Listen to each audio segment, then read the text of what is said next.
Every existing thing is born without reason, prolongs itself out of weakness, and dies by chance. Everything has been figured out, except how to live. Existence precedes and rules essence. If I became a philosopher, if I have so keenly sought this fame for which I'm still waiting, it's all been to seduce women basically. For an occurrence to become an adventure, it is necessary and sufficient for one to recount it. We do not know what we want, and yet we are responsible for what we are. That is the fact. Life begins on the other side of despair. Life has no meaning the moment you lose the illusion of being eternal.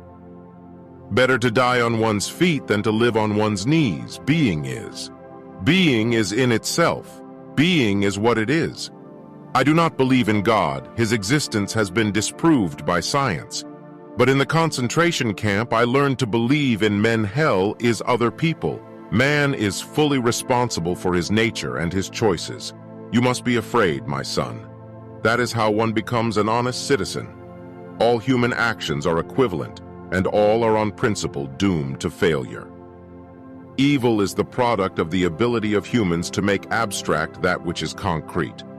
Justice is a human issue, and I do not need a God to teach it to me. As far as men go, it is not what they are that interests me, but what they can become. We do not judge the people we love. Words are more treacherous and powerful than we think. If you are lonely when you're alone, you are in bad company. It is only in our decisions that we are important.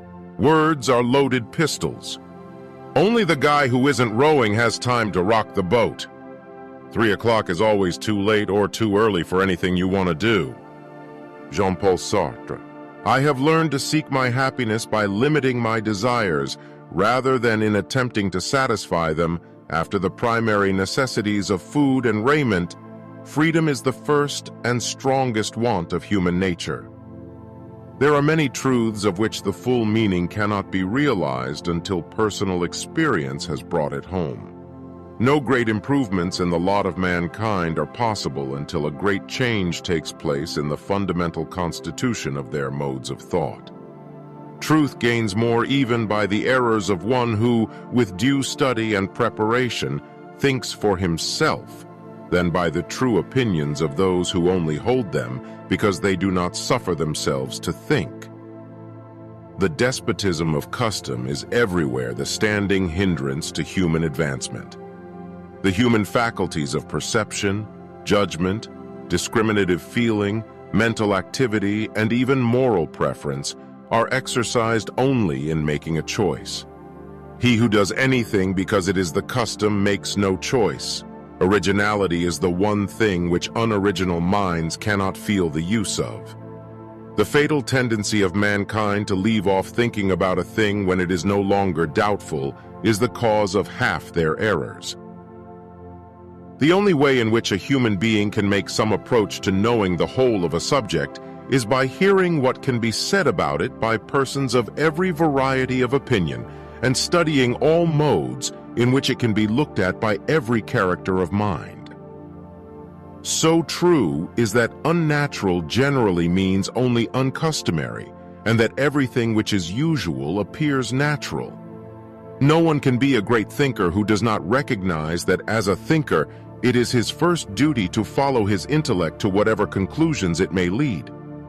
A man who has nothing for which he is willing to fight, nothing which is more important than his own personal safety, is a miserable creature and has no chance of being free unless made and kept so by the exertions of better men than himself.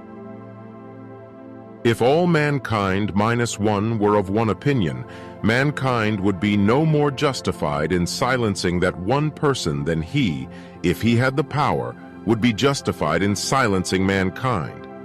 It is not because men's desires are strong that they act ill, it is because their consciences are weak. There are no means of finding what either one person or many can do, but by trying, and no means by which anyone else can discover for them what it is for their happiness to do or leave undone. That so few now dare to be eccentric marks the chief danger of the time. Bad men need nothing more to compass their ends than that good men should look on and do nothing. John Stuart Mill.